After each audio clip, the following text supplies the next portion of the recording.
नमस्कार, मैं हूं मोहिता। IndiaNews7.com में आपका स्वागत है। आइए शुरू करते हैं आज की खबरों का सिलसिला।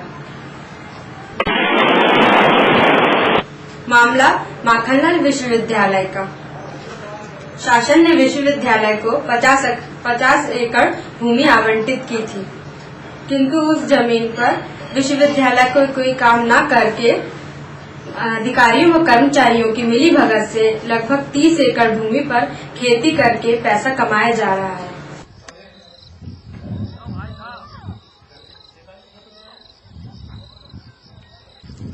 जी, काय के लिए ले गए? इंडिया न्यूज 7 से है। हाँ, हमें जानकारी मिली थी कुछ आपसे। आप ही हजान सिंह कौन है यहाँ पे? आप ही हैं क्या? क्या जानकारी मिली? सर जो है ना, वहाँ पे हम लोगों के लोग रहते हैं जिनको पूरी जानकारी रहती है सब घोटालों के और सारे चीजों की। नहीं, घोटाले बोलने के लिए मैंने नहीं। क्या करते हैं यहाँ पे? चौकीदारी। चौकीदारी। ये जो जमीन है किसकी है? ये माखनलाल यूनिवर्सिटी। उनको काय के लिए दिया गया है? ये विश्वविद्यालय बनाने के लिए। विश्वविद्यालय बनाने को दिया गया है। आप कितने समय से काम कर रहे हैं? मेरे को 8 साल करीब। 8 साल हो गए। तो ये कब दिया गया था इनको? ये पता नहीं सर। आप जानकारी नहीं रखते? जी, ठीक है।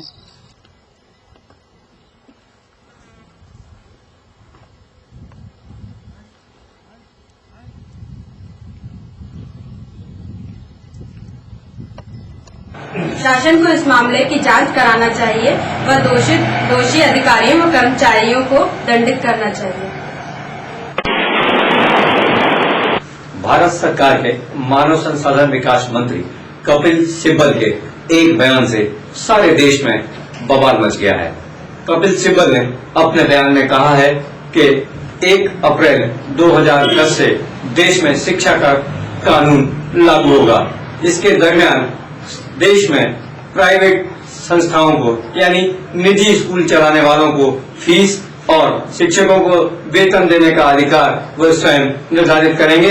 इस पर राज्य सरकारों का या केंद्र सरकार का कोई प्रभाव या उनकी कोई लगाम नहीं रहेगी। बस इस बयान के आते ही सारे देश के अभिभावकों में एक बवाल सा खड़ा हो गया है। वहीं शिक्षाविदों में भी कपिल सिब्बल के इस बयान की कड़ी आलोचना की है। वैसे भी भारत गरीब देशों की गिनती में गिना जाता है और आज हर देश में शिक्षा सबसे महत्वपूर्ण पहलू है और शिक्षा देश में इस कदर महंगी होती जा रही है कि आम आदमी अपने बच्चों को पढ़ा नहीं पा रहा है। गवर्नमेंट पद्धति के चलते हजारों और लाखों रुपए प्रतिवर्ष पालकों के अपने बच्चों को प्राइमरी और मिडिल की शिक्षा दिलाने में ही खर्च करना पड़ रहे हैं। ऐसी स्थिति में कपिल सिब्बल का यह बयान आना बड़े आश्चर्य की बात है। कांग्रेस की ही दिल्ली की मुख्यमंत्री शीला दीक्षित ने अपनी ही पार्टी के केंद्रीय मंत्री कपिल सिब्बल के बयान का सबसे पहले विरोध किया है। देश के शिक्षाविदों ने भी इसका घोर विरोध किया है। इस विरोध को देखते हुए कपिल सिब्बल ने अपने सुर बदलते हुए अब कहा है कि वो शिक्षा का कानून लागू करने से पहले राज्य सरकारों से सलाह करेंगे और उसके बाद इसको लागू करने के आदेश जारी करेंगे। मध्य प्रदेश की राजधानी भोपाल में इलाहाबाद बैंक का राष्ट्रीय अधिवेशन स्थानीय रविंद्र भवन में आयोजित किया गया।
अधिवेशन में बैंक के अनेक अधिकारियों व कर्मचारियों को सम्मानित भी किया गया।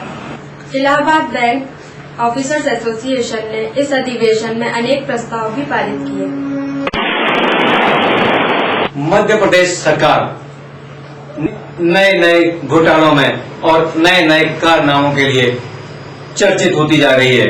मध्य प्रदेश में कहीं आयकर के छापे पड़ रहे हैं, कहीं अधिकारियों के यहाँ बेईमानी संपत्ति मिल रही है, तो कहीं अधिकारियों और जनप्रतिनिधियों की मिली भगत से बड़े पैमाने पर गोलमाल किया जा रहा है। अब मध्य प्रदेश में एक नया मामला सुर्खियों में आया है बीपीएल कार्ड का।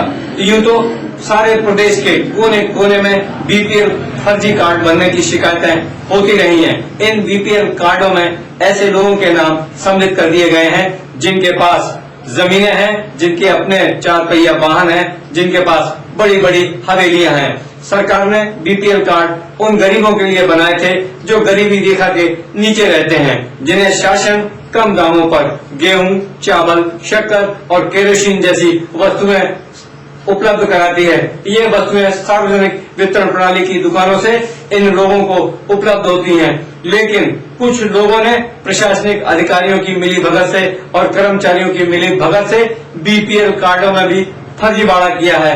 अब मध्य प्रदेश सरकार ने यह निर्णय लिया है कि पूरे प्रदेश में लगभग 1.5 करोड़ बीपीएल कार्ड रद्द किए जाएंगे और इसके बाद इन बीपीएल कार्डों का दोबारा से निर्माण किया जाएगा। ये कार्ड दोबारा बने जाएंगे। इन कार्डों के बनाए जाने पर अब ये विशेष ध्यान रखा जाएगा कि ये कार्ड उन्हीं जरूरतमंद व्यक्तियों के बने जिन्हें गरीबी की रेखा के नीचे रखा गया है और जिन्हें बीपीएल कार्ड की आवश्यकता है। खबरों में बस इतना ही। आप देखते रहिए इंडिया न्यूज़ 7.com।